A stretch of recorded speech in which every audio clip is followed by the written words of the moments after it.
Hello students, तो कैसे हो आप सब लोग। आई होप कि आपका सबका प्रिपरेशन बहुत अच्छे से चल रहा होगा। जो भी जेई और मेडिकल के लिए आप लोग पढ़ रहे हो, ऑल द बेस्ट सबके लिए। सबसे पहले तो एमएसटी सीईटी के फॉर्म्स आ गए हैं, जो 2024 एंड 25 जिनका एकेडमिक ईयर जो हम इस साल देने वाले हैं, जिस एग्जाम के लिए आपने 2 साल प्रिपरेशन की है, एकदम सक्सेसफुली उसके रजिस्ट्रेशन फॉर्म लॉन्च हो गए। तो सबके लिए रजिस्ट्रेशन का अभी स्टार्ट कर दिया है। तो यहाँ पे देखिए, सबसे पहले हमें काम क्या करना है। एमएसटी सीईटी 2024 रजिस्ट्रेशन सर्च कर लेना गूगल पे। यहाँ पे आप जाएंगे तो आपको फर्स्ट लिंक दिखेगा, स्टेट कॉमन एंट्रेंस टेस्ट। तो यहाँ पे क्लिक कर लो। यहाँ पे क्लिक करने के बाद एक विंडो ओपन हो जाएगा, वेबसाइट ओपन हो जाएगी। तो यहाँ पे आपको candidate registration for academic year 2024-25 होगा, इस पे क्लिक कर लीजिए। इस पे क्लिक करने के बाद आपको एक फॉर्म ओपन हो जाएगा। अब जैसे कि ऑलरेडी मैंने यहाँ पे रजिस्टर करके रखा था, तो इसलिए मेरा प्रोफाइल ऑलरेडी यहाँ पे शो हो रहा है। लेकिन आपके लिए एक ऐसा पेज ओपन हो जाएगा, रजिस्टर करके दिखेगा। ठीक है, तो न्यू रजिस्ट्रेशन में जाओगे तो आपको एक रजिस्ट्रेशन फॉर्म आपके लिए ओपन हो जाएगा, जिसको आपको सबसे पहले आपका नेम डालना है।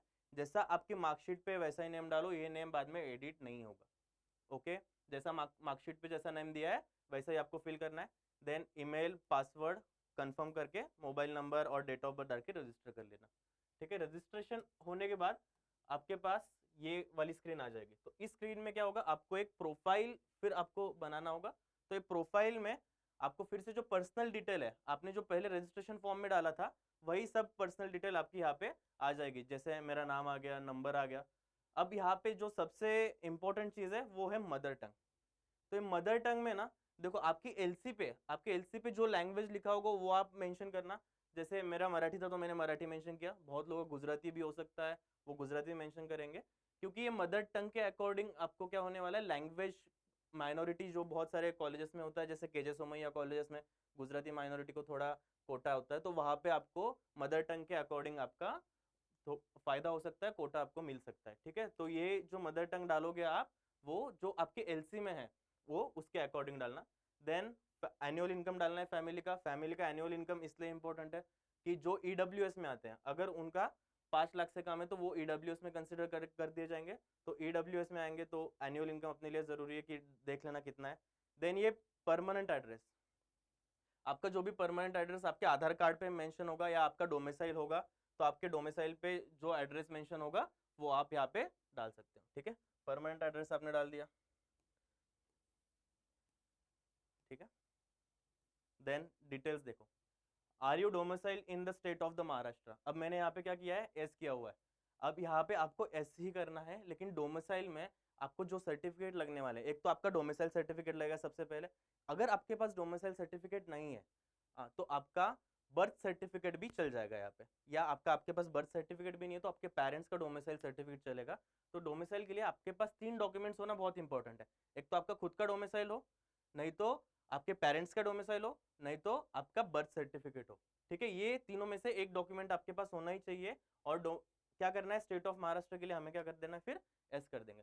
फिर यहाँ पे हमने डोमिसाइल के लिए एस कर दिया। अब माइनॉरिटी डिटेल्स में क्या है, माइनॉरिटी डिटेल्स में मैंने नो डाला हुआ है।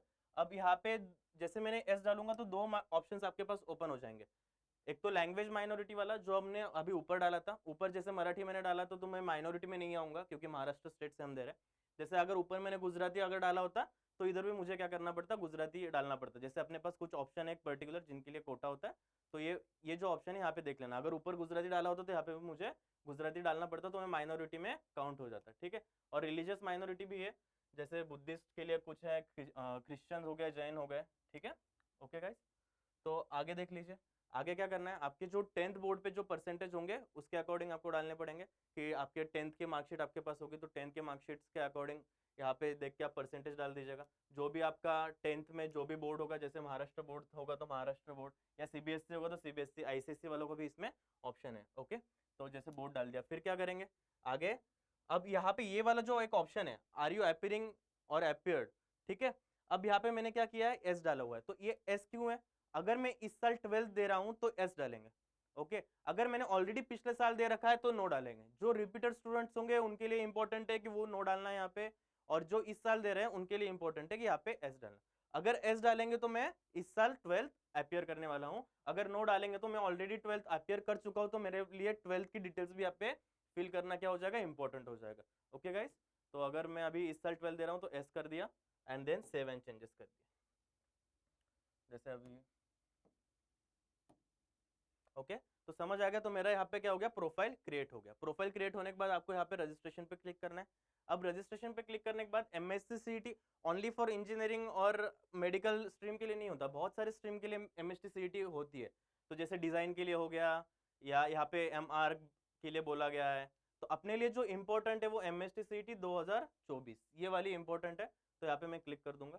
यहाँ पे क्लिक करने के बाद और एक फॉर्म खुल जाएगा मेरे सामने, देखिए। अब यहाँ पे क्या हो गया, एक फॉर्म ओपन हो गया जहाँ पे मेरे कैंडिडेट एप्लीकेशन वगैरह ये डिटेल्स आ गई है। तो इतनी स्टेप्स है, अपने पास 9 स्टेप है, जिसमें से फर्स्ट स्टेप हम क्या कर चुके हैं, कंप्लीट कर चुके हैं। जो अपना पर्सनल डिटेल वाला जो था, पर्सनल डिटेल वाला हम कंप्लीट कर चुके हैं, स्टेप 1। स्टेप 2 में क्या आएगा, डोमिसाइल एंड कैटेगरी डिटेल्स आएगा। तो यहाँ पे जो स्टेप 2 में डोमिसाइल एंड कैटेगरी डिटेल्स है, अब जैसे इसमें मैं एंटर करता हूँ तो देखिए यहाँ पे जो हमने पहले जो एस डाला था, तो अगर पहले नो डाला होगा रजिस्ट्रेशन के टाइम तो नो ही आएगा, अगर पहले एस डाला है तो एस ही आने वाला है, ठीक है। तो ये डोमिसाइल के लिए आ गया आपके पास। आपकी कैटेगरी वगैरह आप यहाँ पे अच्छे से सब कुछ फिल कर देना, माइनॉरिटी कैटेगरी वगैरह जो भी है, ऑर्फन वगैरह, ठीक है। फिर आगे क्या आएगा, यहाँ पे होगा तो आपका क्वालिफिकेशन डिटेल्स। तो क्वालिफिकेशन डिटेल्स यहाँ पे आप फिल करोगे, ठीक है। अब मैं यहाँ पे आगे नहीं जा पाऊंगा जब तक मैं डोमिसाइल नहीं फिल करता हूँ। तो ओके, आपको समझ आ गया होगा ये सारा।